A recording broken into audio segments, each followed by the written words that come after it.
primeiramente eu quero agradecer, né, pela oportunidade de estar aí com vocês, de contribuir de alguma forma aí com o projeto, com a consciência sobre a gravidez na adolescência. Então, eu fiquei muito feliz e muito honrada aí por vocês terem lembrado de mim. Gostaria de começar te perguntando com quantos anos você descobriu sua gravidez e como foi sua reação ao saber que você estava grávida? Bom, eu descobri minha gravidez, eu tinha 15 anos. Foi um susto, um choque tremendo, porque eu tinha, achava que eu tinha total controle sobre a minha vida, sobre a minha, sobre aquilo que eu estava fazendo. Então, para mim, eu estava plena, né? Que isso jamais ia acontecer comigo, poderia acontecer com outras meninas, mas comigo isso não aconteceria. Então, eu era muito segura, assim. Então, quando eu descobri, de fato, foi um choque, foi muito difícil, assim, esse processo de aceitação, de entender as transformações do corpo. É, então, foi uma época também muito diferente de hoje, né? Isso aconteceu em 2002. Então, era outros tempos também, mas algumas coisas mudaram e outras continuam a mesma. E a reação dos seus familiares, dos seus amigos, foram como? Bom, por incrível que pareça, da minha família, eu tive muito suporte, muito apoio. Foi isso que fez com que eu caminhasse, conseguisse, chegar hoje onde, né, eu estou, onde meu filho está. Então, o suporte da família foi extremamente importante, e isso eu tive desde o começo.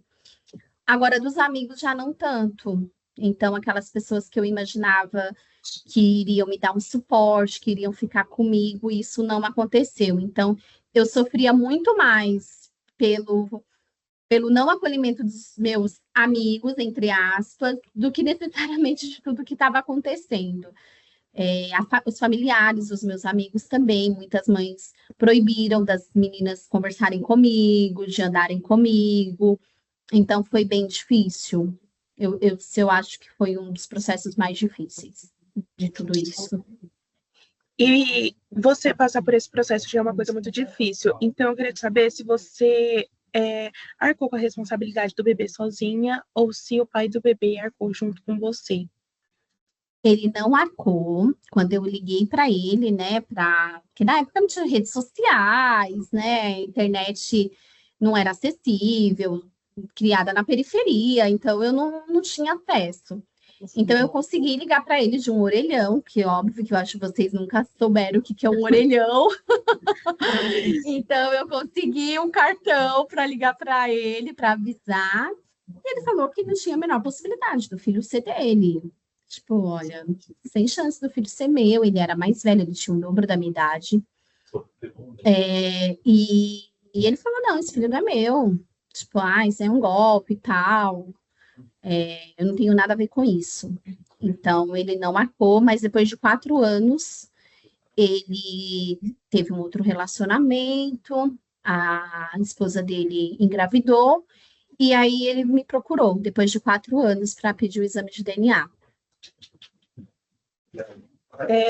Como foi para você colocar na balança, né, a gravidez e os seus estudos? A gravidez afetou muito seus estudos? Não afetou, porque eu amava estudar. Então, eu sempre me via assim, estudando na escola. Eu sempre entendia que a educação era o único caminho que eu tinha para me tirar da situação que eu vivia, ali no meu núcleo familiar. Então, essa consciência eu sempre tive em relação aos estudos. E a minha família também. Então, eles não deixaram eu parar de estudar. Então, a minha mãe me ajudava muito com a alimentação, com a amamentação, a introdução alimentar. Então, eu tive muito suporte, da minha família para que eu conseguisse, equilibrar, né? E a escola também, a coordenadora era uma coordenadora muito bacana, muito parceira, que me ajudou demais. E ela sabia, né, que o estudo para mim era prioridade. E aí eu consegui terminar, e depois de 2, 3 anos, que eu já estava no Senac, que aí o Senac tinha bolsa de estudos, né, para os funcionários, aí que eu comecei a ingressar aí na faculdade. E para você, quais foram as principais dificuldades que você teve durante o período da sua gestação? Eu acho que o primeiro foi o preconceito, né, das pessoas do bairro, das mães, das minhas amigas. Acho que esse foi um dos mais desafios, assim, para mim, enquanto adolescente, né? O segundo foi não ter o suporte do pai, né? Então, essa figura paterna, ela faz uma diferença enorme, ela deixa algumas feridas, deixa alguns traumas que depois a gente tem que tratar em terapia. Mas é complicado, assim, porque eu, com 15 anos, mãe solteira e pai desconhecido, então você pode imaginar o que as pessoas imaginavam, estereótipos e os rótulos em cima disso. Então, lidar com a sociedade, lidar com esse mundo preconceituoso, com certeza foi mais difícil. E como a gente está falando sobre o preconceito da sociedade, eu queria saber como que você fez para conseguir lidar, né, com o preconceito, com o julgamento que as pessoas tinham de você. Bom, eu, como uma boa aquariana, eu nunca me importei muito, assim, sabe? A opinião das pessoas, eu sempre fui muito mais livre, assim, a opinião das pessoas nunca me paralisaram. Mas quando a gente é jovem, a gente não tem maturidade, né? Então eu acabei sofrendo assim um período de adaptação mesmo, de tentar internalizar tudo aquilo que estava acontecendo comigo. Mas aí eu fechei com quem estava fechado comigo. Então eu me fortaleci na minha família e naqueles poucos amigos que ficaram junto comigo, que inclusive um deles virou meu esposo, que estamos juntos até hoje, que é meu melhor amigo. Então, eu me apoiei em quem estava comigo. Quem não estava, falei, tá bom, essa é a realidade. Bem-vinda ao mundo. Mas é difícil, viu? É bem complexo. E para você, o que a maternidade te ensinou, do momento que você descobriu até agora? Olha, a maternidade, ela desperta muitas formas, assim, da gente ver o mundo, né? Mas o primeiro é o amor incondicional, né? Então, você acha que você ama as pessoas incondicionalmente, mas você só vai entender isso quando você tem uma relação de mãe e filho, assim. Então, esse amor incondicional, acho que é o primeiro ponto. O segundo é da força que uma mulher tem, do poder que ela tem nas mãos, e que sim, é importante a gente ter uma pessoa do nosso lado, mas isso não significa muita coisa. Então, é a mãe mesmo, é a gente que tem que estar lá, que tem que dar suporte, que precisa pegar na mão, levar para a escola, estar no dia da apresentação, levar no médico. Então, é a fortaleza da mãe, assim, o poder que a mulher tem, da força que a gente tem, que a gente acha que não tem.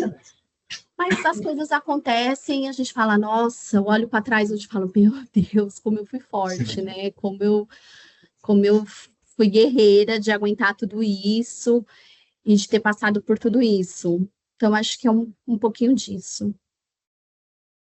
E você acha que os jovens hoje em dia eles recebem informações e apoios para conseguir prevenir da gravidez? Ai, Maria Eduarda, acho que não, viu? Acho que falta muito ainda um processo de conscientização, de respeito aos corpos, dessa figura da mulher, do respeito, é, da consciência mesmo, sabe? De usar o preservativo, de fato, de você, do não é não. Inclusive, agora está em trâmite, né, essa questão do estupro, do aborto, né, para crianças que são estupradas e tudo mais. Esse é um tema que me atravessa demais, porque a gente, né, uma criança de 13 anos não tem maturidade nenhuma para lidar com a situação. Então, assim, acho que falta muito ainda para a gente para a gente conseguir alcançar um maior nível de consciência, de prevenção, de conscientização, sabe? Acho que a gente ainda precisa fomentar mais esse assunto. E agora, né, se aproximando do final da nossa entrevista, eu gostaria de te perguntar o que você diria para os adolescentes que passaram pela mesma situação que você ou que estão passando nesse momento? Não desista, a gente às vezes pensa que a gente não vai dar conta, que é difícil e que, né, a gente, por que que isso está acontecendo comigo? Às vezes a gente pensa, né, isso passava pela minha cabeça, por que que isso está acontecendo comigo? Isso é um castigo? O que que aconteceu porque é justo comigo? Mas nada acontece por acaso e a gente precisa ressignificar algumas coisas. Então, acho que a gente tem essa questão, sim, se da gente ter essa intencionalidade dentro da gente, e aí a gente se esbarra em outros discursos. Mas o que eu posso dizer é que, para mim, na minha vida, no meu conceito enquanto família, deu muito certo, né? Eu acreditei, eu me doei, eu fiz o máximo que eu pude, mas eu não abri mão da minha individualidade, eu não abri mão dos meus sonhos, e a gente caminhou juntos, né? Eu e o Gu, a gente caminhamos juntos ali, eu e ele. Inclusive, na faculdade, a gente foi juntos para a faculdade, né? Quando ele estava na faculdade, eu também estava, mas em outras modalidades. E hoje a gente sai juntos, a gente conversa, a gente vai para balada, a gente faz tudo juntos e é muito bom. Eu falo, gente, ser mãe jovem é muito bom. E agora eu já estou pronta para ser avó. Então é isso, assim, é difícil, a gente acha que a gente não vai dar conta, mas tem que ter consciência, sabe? Porque botar um filho no mundo é muita responsabilidade, não é isso, sabe? Colocar uma criança para depois ela ficar traumatizada, ser martirizada, ser maltratada, isso não é justo, né? Então, se isso aconteceu e se você assumir que você quer ter essa criança, precisa ter a responsabilidade, né? E se cuidar, caso você não queira que isso aconteça de novo, que foi o meu caso. O Gu é meu filho único. Ai, muito obrigada, Camila. Foi um prazer imenso ter esse contato com você nessa troca. Estou muito agradecida, viu? Muito obrigada.